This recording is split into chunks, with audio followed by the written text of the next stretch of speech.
So first of all, I'd like to just start off by acknowledging the traditional owners of the land, the Camarago and Bargo people where we meet today, and acknowledge their elders past, present and emerging. Secondly, I'd like to thank you all for coming this evening, all our members and guests. It is the first of our In Conversations at the Rowers, and we are beyond privileged that our first conversation will be with Zali Steggall.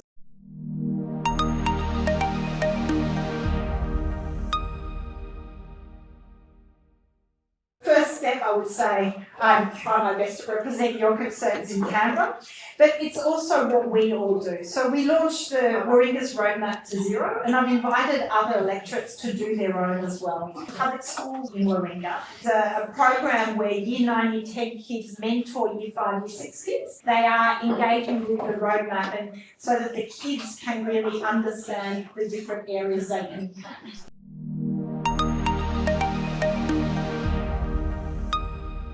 60% of emissions are actually driven by customer choice, by individuals' choices. So you actually have incredible amount of power to change the direction.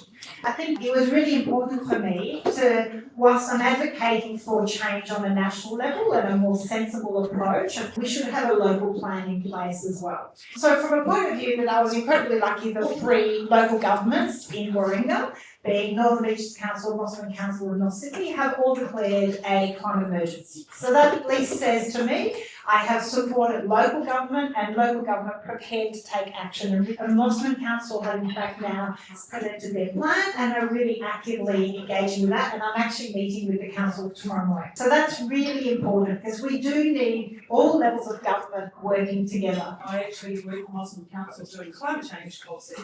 We really need a clear goal, and you are setting out the context, which I'm very, very grateful for. So I just really want to say thank you very much for doing that.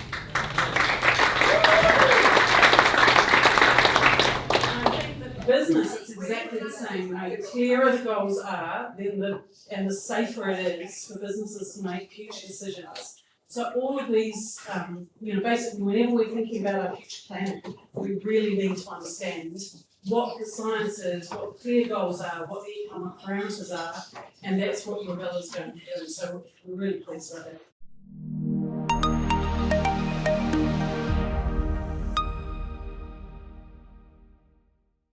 You did mention the climate change bill, and one of the things that I really loved about that was the fact that you didn't say we need to do climate change. We need to do this, this and this. There's an actual roadmap in there, and it's about calling for net zero to 2050. And what would this look like, net zero to 2050, look like for local communities? Climate change bill is very much modelled on the UK's legislation. It is not technology prescriptive. In fact, it leaves that entirely up to the government of the day. But what it is saying is, let's lock in our commitment. Let's all agree on where our goal needs to be. And it needs to be towards a safe and stable future. I think that's not too big an ask. Now, if the science is saying very clearly we need to be at net zero by no later than 2050, then that has to be the line in the sand we lock in. Now, I know many believe it should be sooner, and there needs to be mechanisms built in to have the capacity to ratchet it up. But we at least all need to find a common ground of agreeing where the line needs to be drawn.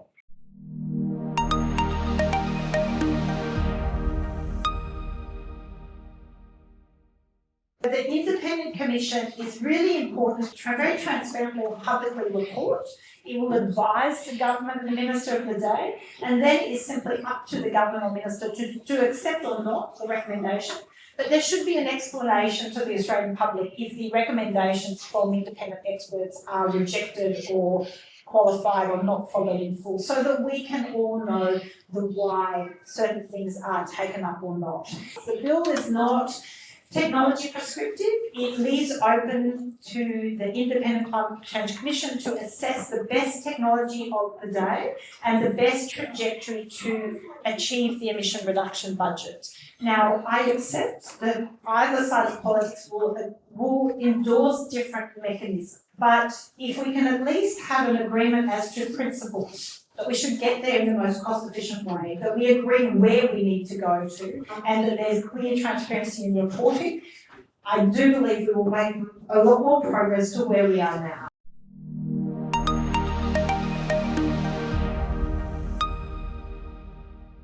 understanding where we are with our emissions is there's a certain budget of carbon that is available. And at the moment, if I can make a comparison to balancing your financial budget, we are overdrawing. We are constantly overdrawing on our allocation by not decreasing sufficiently. And we will reach a point where we have overdrawn our carbon budget by so much that to get to net zero and stabilise, well, A, there's a risk that we won't be able to stabilise the climate, but B, the trajectory to reduction will be so steep. It will be like jumping off a cliff in terms of the measures that will need to be taken.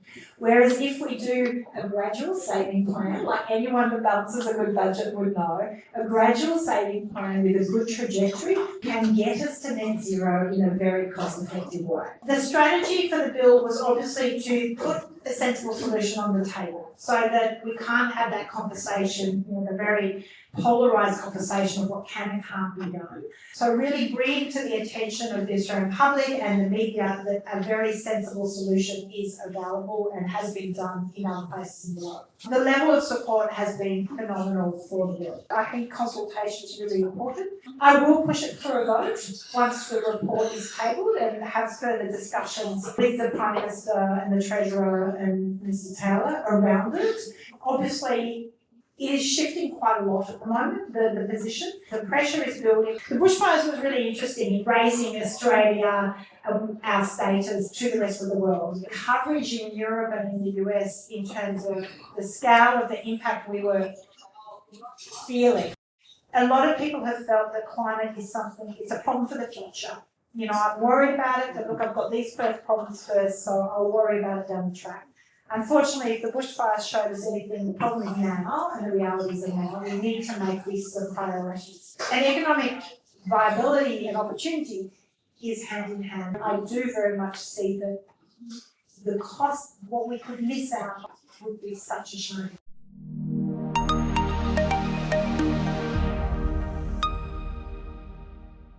I did do the rounds of having to meet with a lot of MPs in the crossbench, and I met with Senator Hanson and Senator Roberts, and I met with Joyce to discuss it. And so, very interesting trying to, and maybe some barrister in me, having done a lot of mediation, of how do I find a common ground? Can we at least work out what we all agree on and try and build our solution from there? Because, everyone who's been in a mediation will know you don't walk away with everything you wanted, but you try and find your common ground.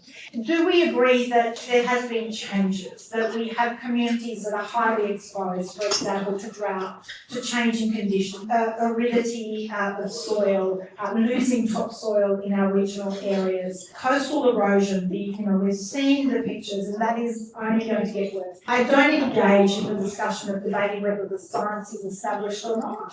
It is there, it's clearly there. Now we really need to talk about the risk assessment and the adaptation and mitigation. There is definitely a minority who do not accept the science. And I don't think there's anything I can say or anyone can say that will change that.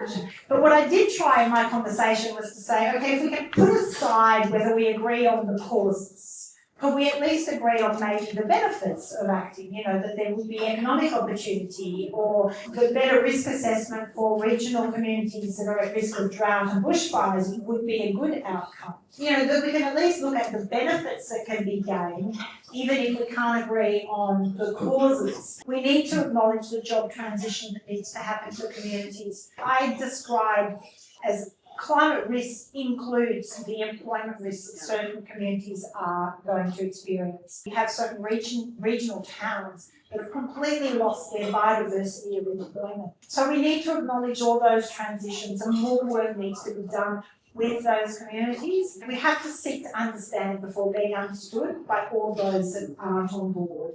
And I think that's probably our biggest challenge, especially domestically. Internationally, there's great work being done.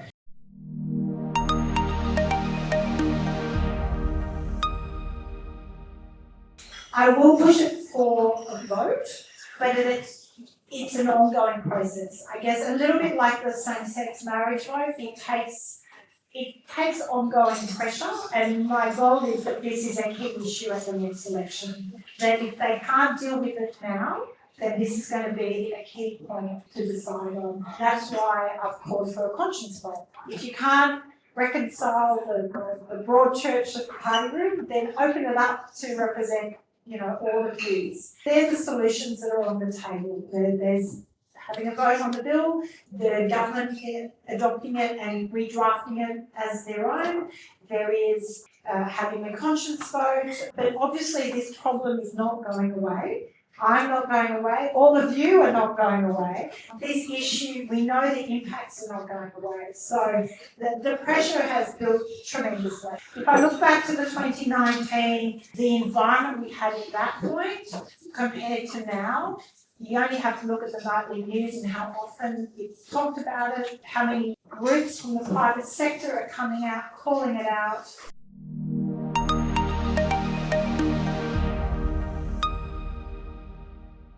It was a really important part of my career change and wanting to represent Warrior, to be able to have more of these conversations and really listen and engage with the community. So I really appreciate the opportunity to be here. Thank you. I do strongly believe in you have to focus on what you can control. You can't worry about what you can't control. And what we can control is our actions, our advocacy, what we do, what solutions we put on the table. We can spend a lot of unnecessary energy worrying about the negative. So for me, my lesson from sport was always focus on your own game plan and do the best you can. Focus on the positive. And it served me well in sport, and it served me well at the bar as a lawyer, and it served me pretty well as a mum of teenagers, and It'll serve you well as a politician. It'll serve you well at this bar. The Thank you.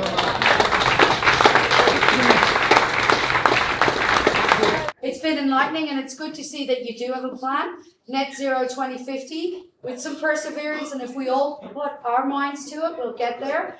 So with that, I'd like to make one special thanks to Professor Robin Bushell, who actually organised this evening and worked with Zali's team, Wendy, who's here, on making sure that we were able to make this event happen. And as I said, Robin, we're doing our bit here on the Rowers. We are a community club. The community came to save the Rowers 2 years ago. And it's part of our giving back that we're looking at how we can go green. We are looking at our waste. We're looking at our solar, our thermal audits. We've had those done. We've been fantastically working with Mosman Council. Didn't know you were here. We're giving you a plug earlier. So we're going to do a proof of concept with them around food waste and how do we reduce that.